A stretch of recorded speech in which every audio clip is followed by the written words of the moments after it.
Good afternoon, gang. David Gupple, Thinker Farmer here.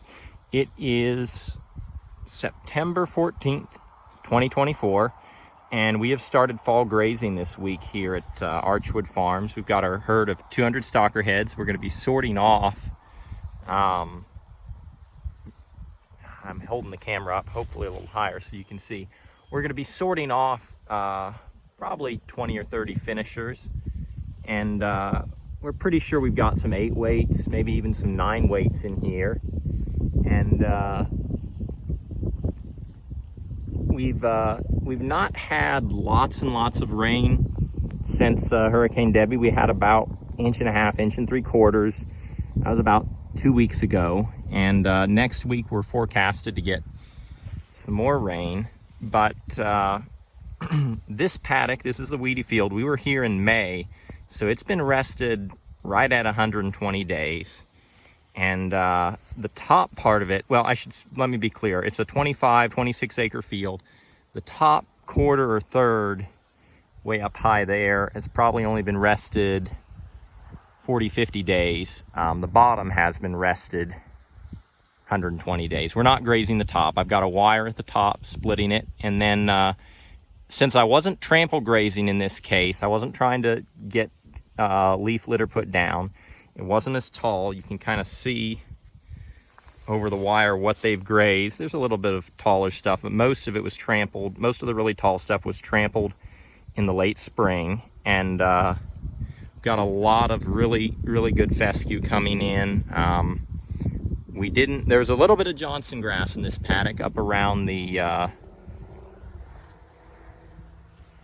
waterer area, but not a lot. We just didn't have the rains for the Johnson grass during the summertime, but the rains kind of rejuvenated the fescue, and you can see kind of the graze line here. I split basically the bottom 20 acres in half, and then on either side, this side here, since I was not going for trample effect, I was going more for utilization.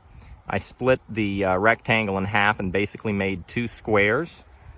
And we left a lot. We probably left at least 50%, 60%. And I don't mind that, because going into fall grazing, we do have fairly decent soil moisture. We're expecting rain.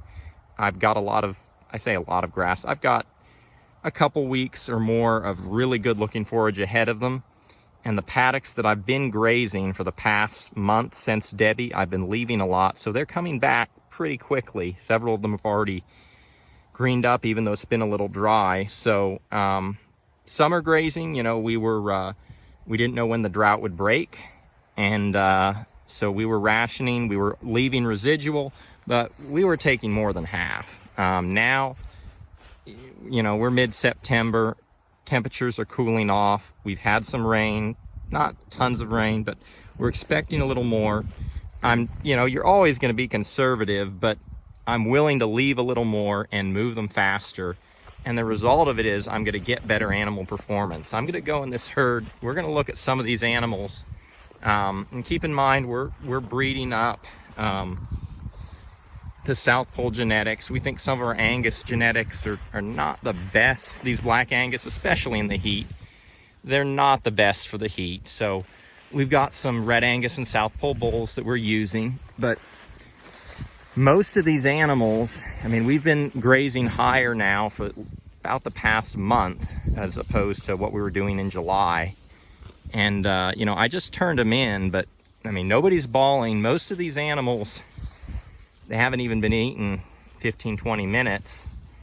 And this steer here, I'm going to say he's an 8 weight. I'd say he's at least an 8 weight. He might be pushing closer to 9. I'm not the best weight guesser. I don't do it much with cattle or women, for that matter. So, anyway, but if we look at some of their left sides where you ride them, they're already pretty full. These animals and I'd say right now they're definitely going to be getting better performance, which is going to be more or less compensatory gain. If they were gaining slower during the summer, that's okay. once we get more rains and put them on forage. And you know, the way it goes is the harder you graze into that canopy, which is what you do with total grazing, the lower your animal performance is going to be, because the starches and the proteins are at the top. The lower you go, the more lignin, the more carbohydrates, the more fiber you're going to get. You want to get those starches. That's what's going to put weight on and get them fat. But yeah, they're doing pretty well. We've got a ton of grass in here. We're just grazing. Like I said, this is the weedy field. It's about 26 acres. The top 6, we're not grazing. It's only been 50 to 60 days. So we're going to be going the bottom 20 acres. It's been 120.